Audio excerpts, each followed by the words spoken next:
Hello, my name is Luann Johnson. This is Session 2 Video Journal with regards to servant leadership for CIT 270A Project Methods at Colorado Christian University. The term servant leader could throw many into confusion. It's certainly thrown me into confusion at times because you can sometimes think that the two words don't really fit. They don't go together. How can I lead and serve at the same time?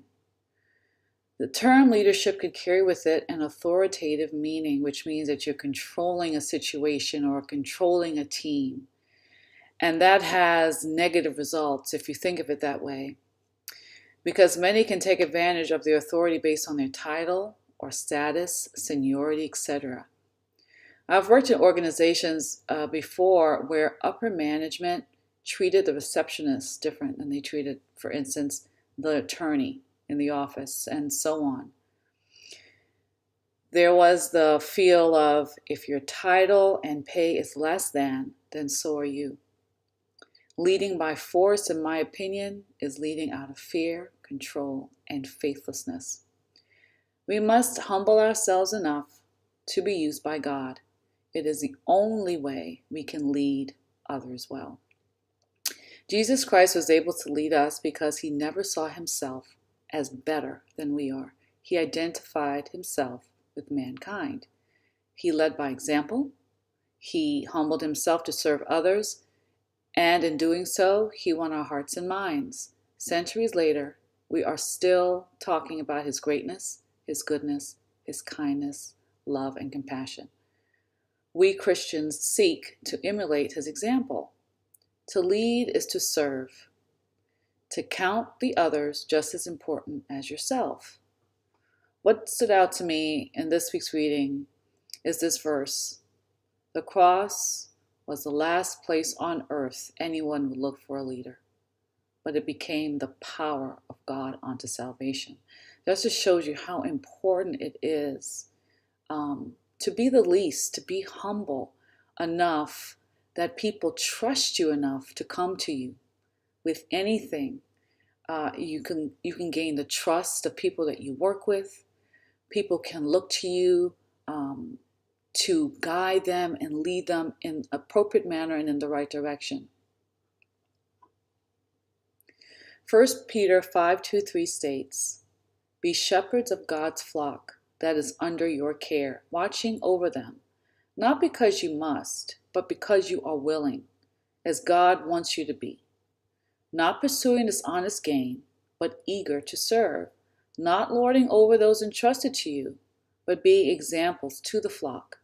It makes it hard to be a shepherd when I am in my own way, meaning my wants and needs come first, and they never should.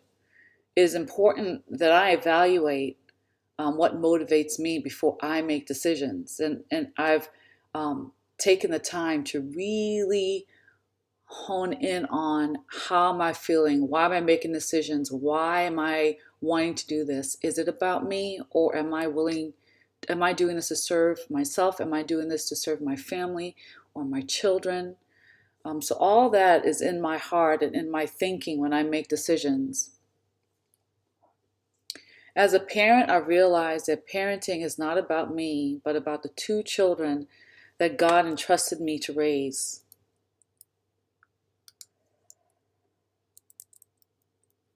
Therefore, I should have the right attitude when I'm serving them. I should be enthusiastic when I'm serving them without grumbling. And parenting is certainly like shepherding. And a shepherd cares more about what the sheep needs than whether they are happy or not. So he or she is willing to be misunderstood because they care more about the sheep than they do about themselves. They care more about the sheep than being liked. They care more about the sheep than being like the other parents might. And I get that all the time from my children. Oh, so-and-so's parent allows them to do that. Well, I'm not going to allow you to do that, and this is why. If I'm being led by God, and God is wanting me to raise you in this manner, I have to follow what he wants me to do because I have faith in what he is teaching. I have faith in what he is what's in his word, And if it's not there, then you can't do it, and I can't allow you to do it. At the end of the day, shepherds, they don't take a poll to see where the sheep want to go. They simply lead them there. Sheep have unreasonable weaknesses and fears, but the shepherd does not berate the sheep for this. I have known and have seen in organizations, people in leadership positions think by leading means that you're yelling, screaming, manipulating the people who work under you, because you feel so much that you have to have control over the situation, that you have such fear over even your position, that you berate the people underneath you to get them to work as hard as you would have them work. The shepherd meets the sheep where they are and gives them what they need.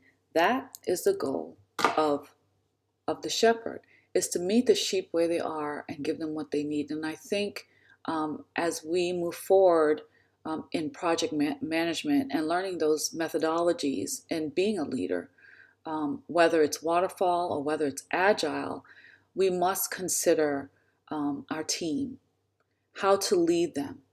What example do we want them to see in us? How do we drive them forward?